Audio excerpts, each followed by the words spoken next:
We'll go ahead and open it up for Q&A, and we do have quite some time for this, so don't be shy. Who has a question?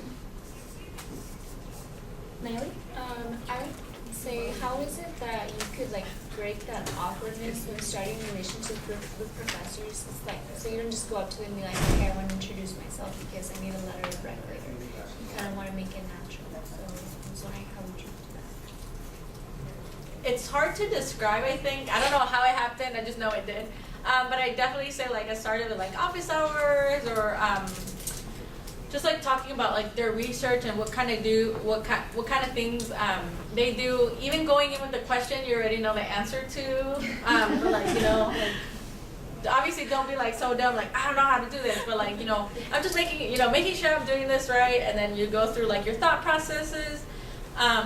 Or maybe you only covered a topic that was of interest to you, not that much, and you had a couple questions that you wanted to ask more in depth, and that kind of shows that you're interested in learning a bit more and expanding more of your knowledge, which will look good. And then eventually, as you do that more often and you speak in class or recognize your leadership skills.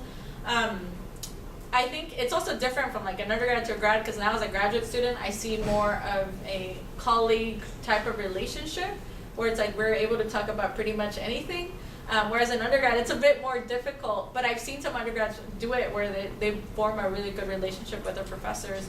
I know she mentioned there was something with Dr. Espinoza. She's written a ton of letters for me, I think, because I was able to connect with her due to her ethnicity. She was the only Latina professor in our department, so that was something that I connected with. But I understand now, if I want to be a Latino professor, I'm going to have a bigger workload than other professors, because all the brown students are going to come to me pretty much. Because that's her case. She needs a waiting room outside her office hours because she's pretty popular. But definitely just start by asking simple questions or exploring the topic a little bit more, and then it'll just happen, I guess, naturally over time, but it does take a little bit of time.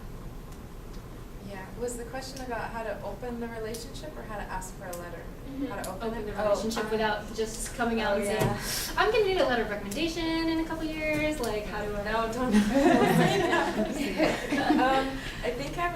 I think I used to look through the textbook, read it, whatever chapter we run that week, and just kind of find something that maybe that would be a good question to ask in their office. So yeah, just something little and random you could ask them, related to the class or whatever.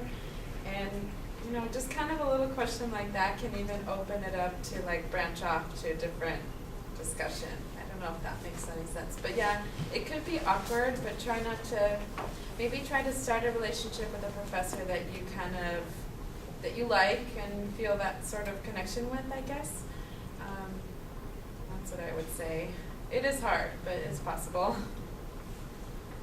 It was really hard for me. I was really shy undergrad, not with my friends, but with the professors.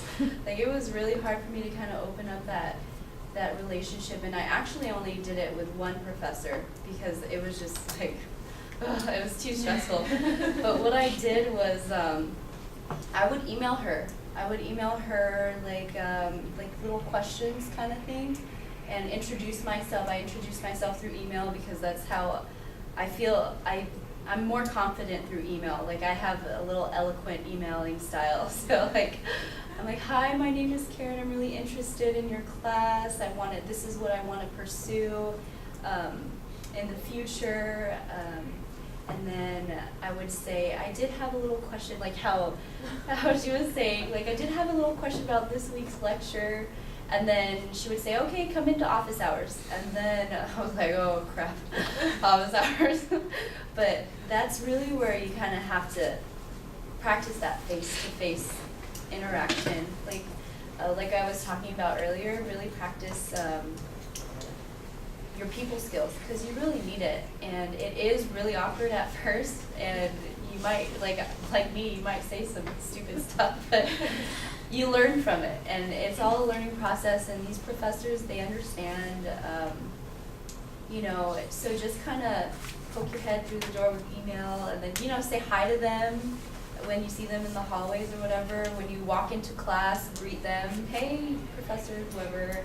So they put that face to the name kind of thing. Or, oh, hey, I'm the one that emailed you last night. And then, you know, they'll start making those little connections and that bridge will form eventually.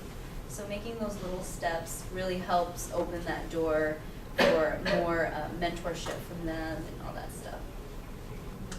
And don't ask for a letter, well, try your best not to ask for a letter through email.